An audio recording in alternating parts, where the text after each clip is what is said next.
Insights of All Trades podcast.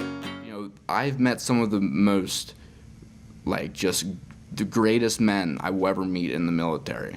Truly. It does change people for the better. So, and that's the kind of guy I wanted to be.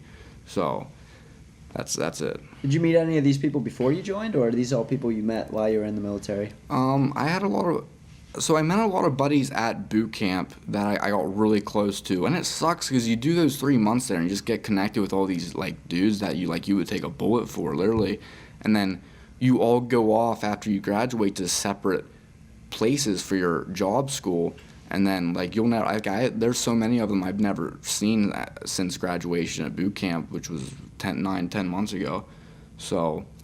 But there's still some I see. There's some stationed at 29 Palms where I'm at. That's in LA, right? That it's 3 hours south of Los Angeles in California. Okay. It's in the desert. Yeah, it sucks. Yeah. Do you want to talk about that? Yeah. So I put in. So you get to prioritize where you get stationed at by putting West Coast, East Coast, or overseas.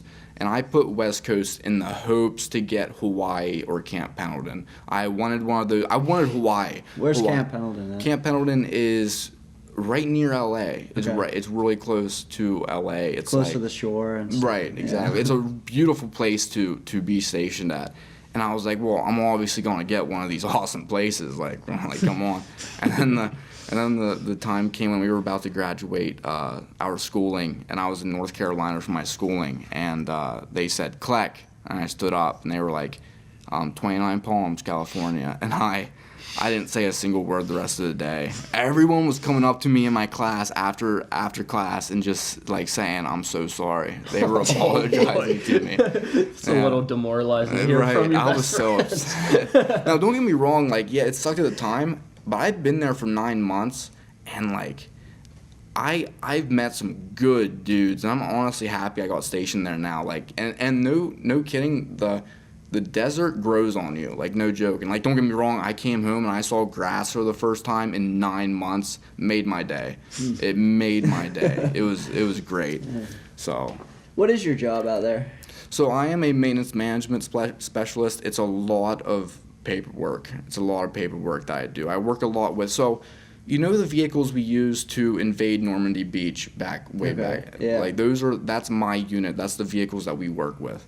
And I'm responsible for pretty much getting the parts for those vehicles, secondary repairing the parts for those vehicles.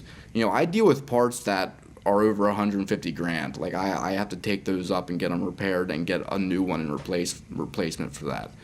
And along with that, the majority of my job is paperwork. So, and it's not bad. It's not it's better than being infantry, which was what I originally wanted, and being out in 100-degree heat with full combat gear on and hiking. So I'm not complaining. So. When you aren't at work, is there anything you like to do for fun there, or is being out in the desert kind of limit you from having fun? There's really not anything to do. There's not. Okay, so people say it is what you make it. It's not what you make it. It's you heard not. it here first. There's nothing to do other than PT, lifting, exercise, and playing video games in your barracks room, which is what I usually do because I love gaming, and that's another big part of my life. So that's pretty much all.